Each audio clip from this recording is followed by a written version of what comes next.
What's up, everybody? Back today with another review, and I'm just gonna start off by saying I'm high on Alka-Seltzer cold medicine right now because I'm super freaking sick, and it's been like a week. I've been sick as hell. That's why I haven't been doing any videos, but I have been watching this movie. That's The Other Side. Yeah, The Other Side, and I don't know. This is the third time trying to record this video, so let's get into it a little bit.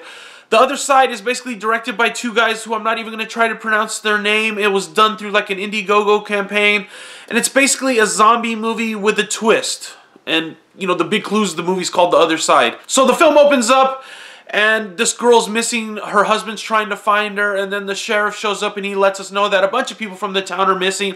About 20 minutes into the film, zombies start attacking. This guy's looking for his wife, and the town's going to crap at the same time. That's the core of the story. But the big problem with this movie is they tried to do too much. There's too many characters. There's too much backstory. And it just, you know, seems like it takes the forefront to the zombies, and when you make a zombie film, the zombies should be in the forefront. Or at least your twist should be in the forefront and not just save for the last act, which this movie did. So it's basically like a good twist with, you know, a shitty fleshing out. That's the best way to put it. I tried to watch the film twice. I did watch the film twice. The first time I watched it in 2 sittings. I got a little bored. The second time I watched it all the way through, and I did enjoy it slightly more the second time, knowing what the twist was. The beginning was a lot better in the film. And so let's get into the good and the bad, because there's a little bit of good and there's a lot of bad. So like I said, on the second viewing, I did enjoy it slightly.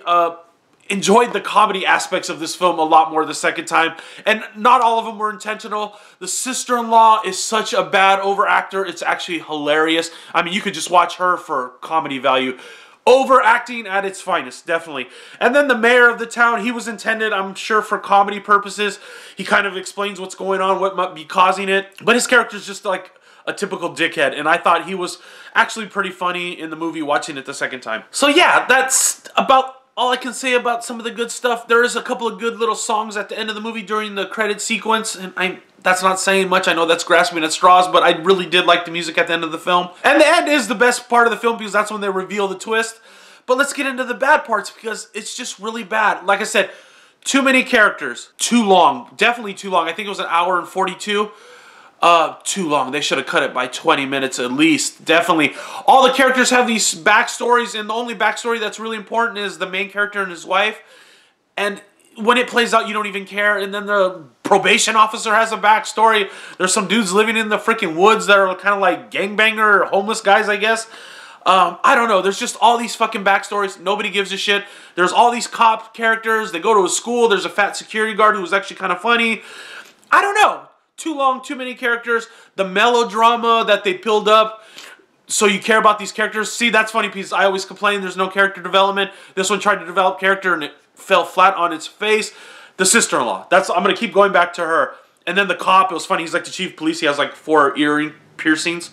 Even though they're not, you know, he doesn't wear the earrings in the movie, but you can see in his ear, he has 4 or 5 ear piercings. I'm sure a lot of chief of police have that. But yeah, the sister-in-law is just hilarious. If you watch this movie, it's for the sister-in-law and get drunk. So yeah, I feel bad ragging on this movie because I know it was done on independent budget, you know, Indiegogo campaign, all that stuff. But at the same time, it's kind of like they had a lot of resources and it seems like they still couldn't make that good of a film. Sorry. I mean, I feel bad saying that, but 1.5 out of 5. And I raised it up a point because the second time I thought the sister-in-law was so fucking funny. And there are some kind of like comedy elements that are slightly funny and non-comedy elements that are just funny. It's just this movie has too much going on. And I'm going to stop this review now because I'm rambling too much. So if you've seen The Other Side by some chance, let me know down below what you thought. Since I've been sick, I haven't been making videos, but I've been posting stuff on my Facebook page. So make sure you check that out and give that a like. I don't like to sell it too much, but you know, I was posting there when I was sick. I did 2 little paragraph-sized movie reviews for some Netflix instant stuff there. So yeah, The Other Side. If you've seen it, let me know. Hopefully it wasn't too torturous to sit through. I know it's one of the worst scores I've given to a movie in a long time. And I don't think it has to do anything with this cold. Alright, see you guys soon. Bye.